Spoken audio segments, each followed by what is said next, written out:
Good morning, faithful listener. You are listening to the Bible Explained podcast, where the Bible gets explained. So grab your cup of coffee and stay tuned as we read through the book of Deuteronomy.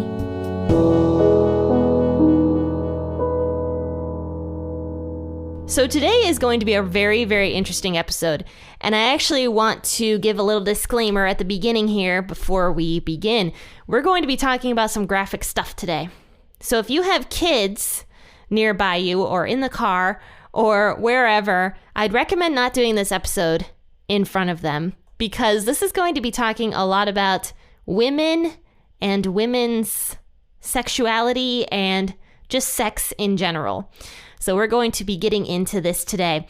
But let's go ahead and read Deuteronomy chapter 22, verses 13 through 30, the end of the chapter. I'll be reading out of the WEB version, as always. If any man takes a wife and goes into her, hates her, accuses her of shameful things, and gives her a bad name, and says, I took this woman, and when I came near to her, I didn't find her in the tokens of virginity, then the young lady's father and mother shall take and bring the tokens of the young lady's virginity to the elders of the city in the gate. The young lady's father shall tell the elders, I gave my daughter to this man as his wife, and he hates her. Behold, he has accused her of shameful things, saying, I didn't find in your daughter the tokens of virginity. And yet these are the tokens of my daughter's virginity. They shall spread the cloth before the elders of the city. The elders of that city shall take the man and chastise him. They shall fine him 100 shekels of silver, and give them to the father of the young lady, because he has given a bad name to a virgin of Israel. She shall be his wife. He may not put her away all his days.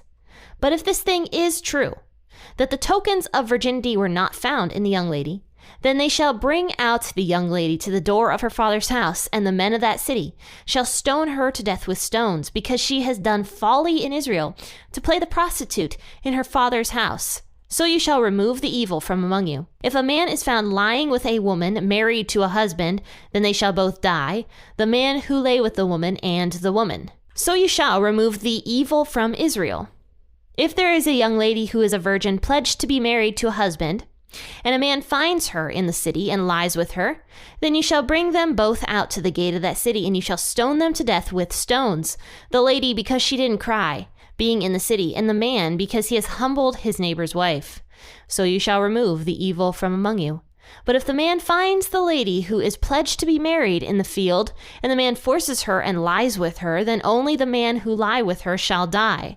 But to the lady you shall do nothing. There is in the lady no sin worthy of death. For as when a man rises against his neighbor and kills him, even so is this matter.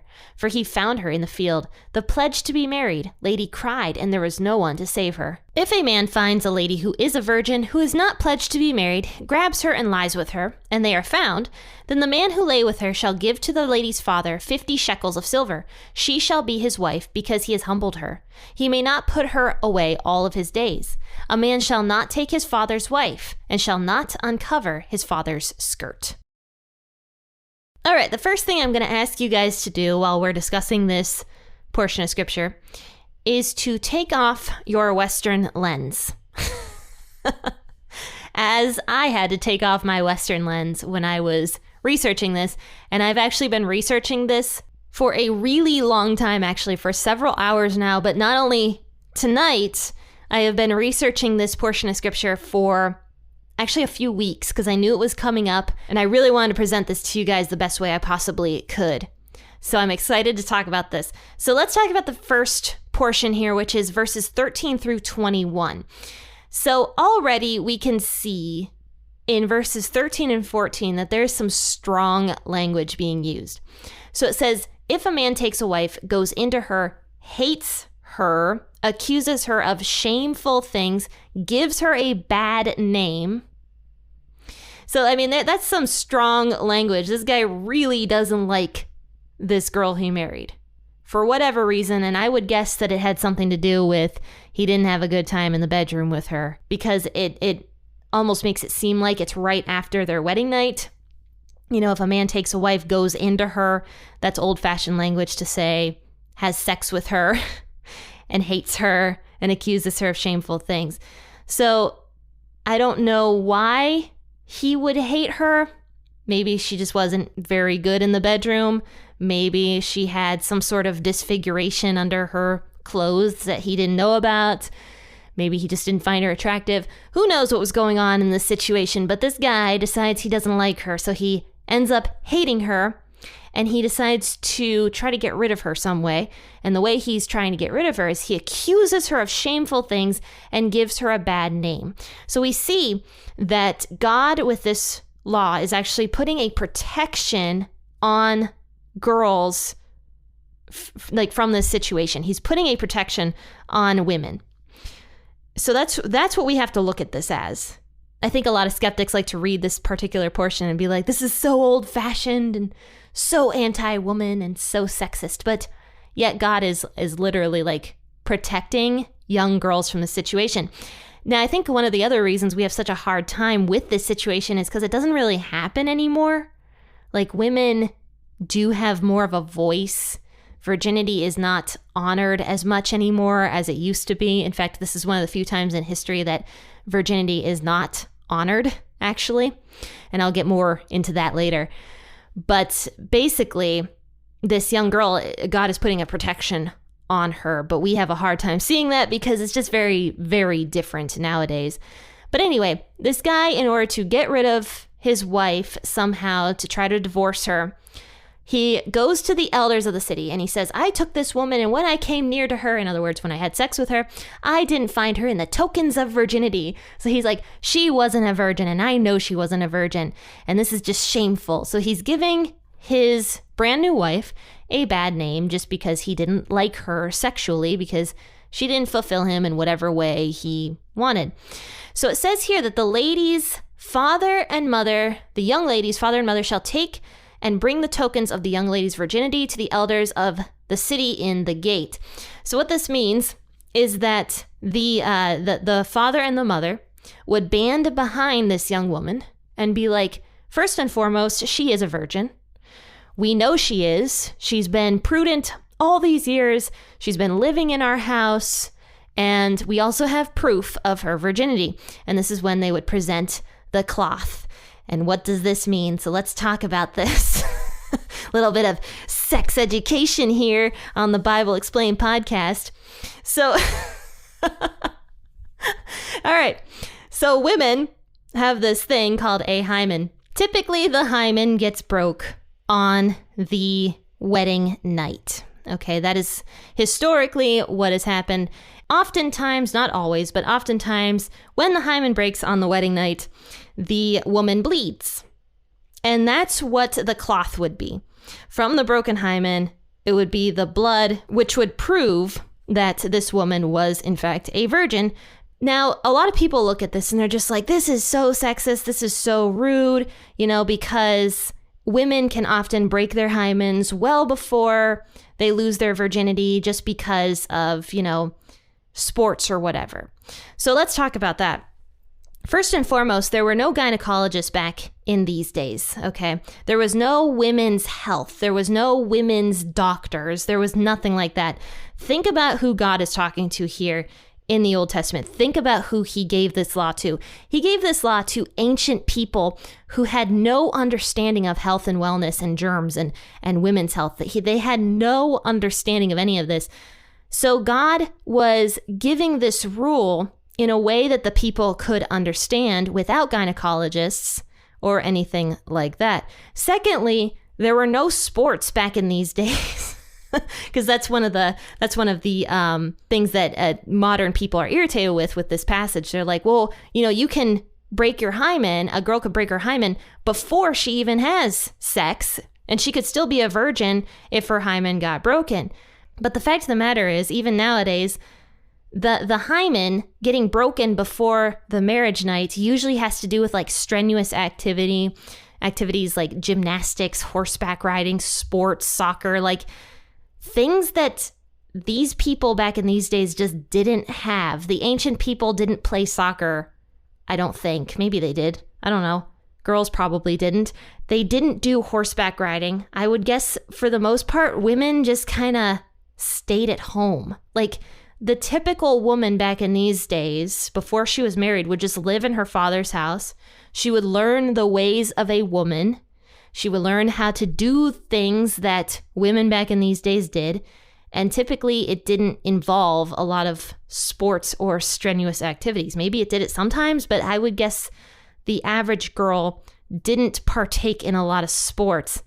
Most girls, I would guess at this time period, would have had an intact hymen if they were a virgin. So when the mother and the father present the cloth to the elders, this is the proof of the girl's virginity. And this is something they would do before gynecologists even existed. And yeah, I think the girls would save the marriage cloth. I'm pretty sure it was like considered to be like a sacred thing back in these days. They would save the cloth of their marriage. And so the parents of this young woman would present the cloth to the elders of the city. And they would find the man, in other words, the husband who tried to accuse his wife of shameful things. They would find him guilty. And they would fine him 100 shekels of silver. This is like several pounds of silver that this man would have to pay to the father. And not only that, this man would now have his name in turn kind of degraded instead of his wife's name and his wife's family's name. And so this husband would have to pay his wife's father, his father-in-law, all these pounds of silver. Not only that, he would kind of be looked down upon after this, I would guess. And then that woman would remain his wife forever, and he could never, ever, ever divorce her. He could not divorce her because of everything that he did. Now, don't forget, there is nothing in Scripture where God talks about a man taking more than one wife. And I should mention that. Culturally, it was done. But in Scripture, it actually says multiple times, even in the Old Testament, about one woman and one man being the ideal family unit. And that was how things were supposed to go. So technically, this man, not only could he not divorce his wife, but he wasn't also supposed to take another wife. There was no rule for that. There was no command for that also. And I just want to throw that out there. Though, unfortunately, the people back in these days did do that. But regardless, this woman was taken care of for the rest of her life. Her name was now restored as being a virgin of Israel. That actually is what it says here. He has given a bad name to a virgin of Israel. So she is something special. A virgin of Israel was something special. And so her name should not be dragged through the mud. And so now she was restored, basically, after all this. But it says here in verse 20 and verse 21, however, if it is found that it's true that this man discovers that his wife that he took was not a virgin, then he was supposed to go to the elders, and that young girl was supposed to be stoned. And this was only if it was absolutely true that the mother and the father could not prove that this girl was not a virgin, that she was sleeping around in her father's house, and the father and the mother knew about it, and also that the marriage cloth could not be brought forward. Then the girl was supposed to be stoned because she was sexually immoral in her father's house. Now, this, of course, brings me back to my original point of how virginity was something special back in these days. Virginity was prized. And now, for some reason in our culture, virginity is not prized at all. At all. And it's actually looked down on. And this is one of the first times actually in culture that virginity of a woman is not prized, which is very sad. But virginity really is something so special. It is so special that you only get once in life. And once it's taken away from you, it can never be given back. And so how special would it be, you young ladies that are listening to this, how special would it be for you to experience giving your husband on your wedding night the most awesome gift that he could ever literally get, instead of giving it to some rando that you have no clue who they even are? And unfortunately, it's something you will never get back if you do that. That's why I encourage you ladies listening who are virgins to just wait. It is worth it. It really, really is worth it, to know that you were not only able to wait and you had the fortitude to do that, but honestly, if you really want to be unique in today's culture, because everybody is looking for uniqueness nowadays, hold on to your virginity, because that really, really does make you unique. And this isn't just for young women. This is absolutely for men as well. Men should remain virgins until they meet their wives also. I think the healthiest relationship starts out with both of you learning and experiencing that together. Like starting your relationship off right by being completely and totally 100% dedicated to the partner you are going to spend the rest of your life with. And that starts in the bedroom, of course. So you men, just as much out there, if you are still virgins, hold on to that, because there's absolutely nothing wrong with that. Now, I do want to do a disclaimer. I am not trying to be mean against anybody who did not wait before marriage. Really, this is me just trying to be encouraging to young people out there that are listening in that don't see the point of waiting for marriage or don't want to wait for marriage. I'm just trying to encourage them that it is good. It is good to wait.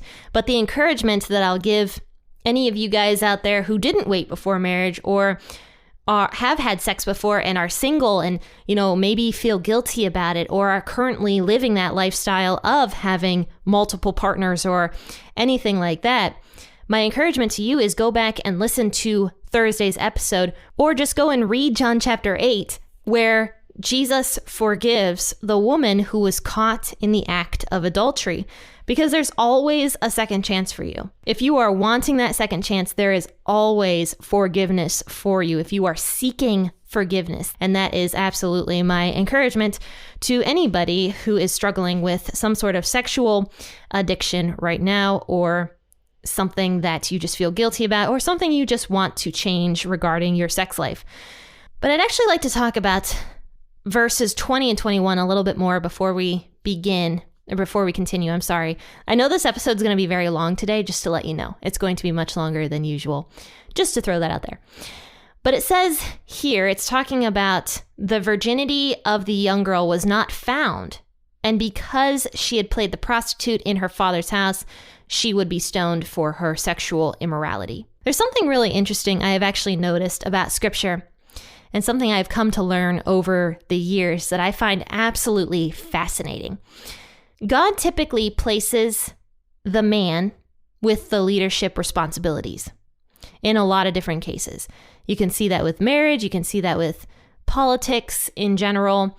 God often places that burden of responsibility, that burden of leadership on the man's shoulders. However, women have the responsibility to lead men when it comes to sex. And here's what I mean by that. I believe God placed the leadership role when it comes to sex on the woman and not on the man. You can actually see that with a lot of the verbiage that scripture takes. It's often telling the woman to remain pure.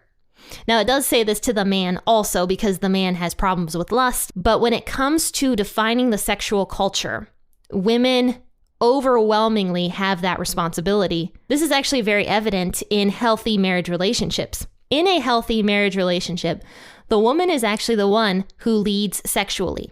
If the man is in charge of sex, typically that relationship is not as healthy. Typically that relationship is not as happy. But when the woman is the one who leads sexually, the marriage relationship is much healthier and happier. And this is also true for society. Women actually have the right to say no to men and men's advances. They have that right. Now, of course, men sometimes will take advantage of that. We're going to talk about that in a moment here when it comes to rape. But overwhelmingly, the sexual culture is defined by women. And that's why God here is giving these women these rules. He's saying, don't do this. Don't cause promiscuity to enter the land of Israel. Don't do it, because women lead when it comes to sex, typically. At least they are given the right to lead. Now, you guys may disagree with me on that point. I would be very interested to hear your viewpoints about that. What do you think about women leading sexually? Do you agree with that or disagree with that? However, I do encourage you guys to listen to a Jordan Peterson interview that I actually just watched, and it came out a couple weeks ago. And it was a very, very fascinating interview. It actually was Jordan Peterson talking to a young woman from Great Britain who wrote a book about the problems with the sexual revolution. And she went into women having the right to say no and how, sex is now considered to be like a woman's right, blah, blah, blah, blah, blah. And it was just a very, very fascinating interview that I actually encourage everybody to listen to, because I think pretty much anybody can really learn from it. I'm going to drop a link to that Jordan Peterson interview actually in the bio of this podcast episode. And no, I am not in any way sponsored by Jordan Peterson. He has no clue that I even exist. But I like his interviews, and I think that they are awesome. I think they are mostly awesome. I think that they're pretty great. So I will drop a link to this recent interview in the bio of the podcast episode so you guys can check out what is wrong with the sexual revolution nowadays, and whose fault is it, and what are women's roles in it, and what should women do for the future, and what should men do, actually, because men also play a role and a responsibility in a lot of this as well. But let's talk about verses 22 through 30. It says, if a man is found lying with a woman married to a husband, then they shall both die, the man who lay with the woman and the woman. So you shall remove the evil from Israel. So this is kind of talking about that whole concept again, like what we talked about on Thursday, with the adulterer and the adulteress, both having equal, sin in the matter, and that sin was worthy of the death penalty. I talked a lot about that on Thursday's episode, which I do recommend going and listening to also. But moving forward in verse 23, if there is a young lady who is a virgin pledged to be married to a husband, and a man finds her in the city and lies with her, then you shall bring them both out to the gate of that city. You shall stone them to death with stones. The lady because she didn't cry, being in the city, and the man because he has humbled his neighbor's wife. So you shall remove the evil from among you. So God is even talking about marriage relationships when it comes to a woman being pledged to a man. Now, this would have been different back in these days. It was more than what it is nowadays. Like a fiancé relationship is a little bit different than this. This young woman made a promise to this man to be married to him. Honestly, they went through the marriage ceremony and everything. The only thing that didn't happen is that the man has not had sex with this young lady yet, because typically that man would go out for however long it took to go build a house and find a place for him and his new wife to live. And during that time, she was still married to him. They hadn't had sex yet. She was pledged to be his wife. She was pledged to move in with him, to start a family with him, and all that good stuff. But she did not remain faithful to him while he was away. And at that point, God still considers that to be an act of adultery, because she was promised to this other man. And so it says here, if it's a city and this woman doesn't cry out, in other words, she doesn't scream that this random man is raping her, then God says, because she didn't scream, this is an adulterous affair.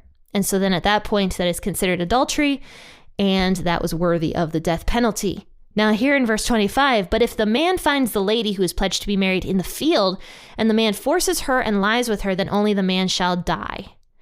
Because she could have screamed. Maybe nobody heard her. She was out in the middle of a field. She got raped by this guy.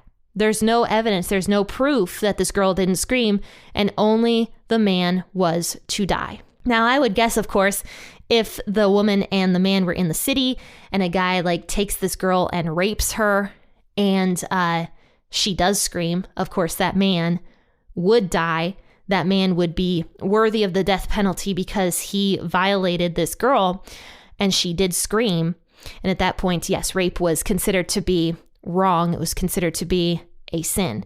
But let's move on to verse 28, actually.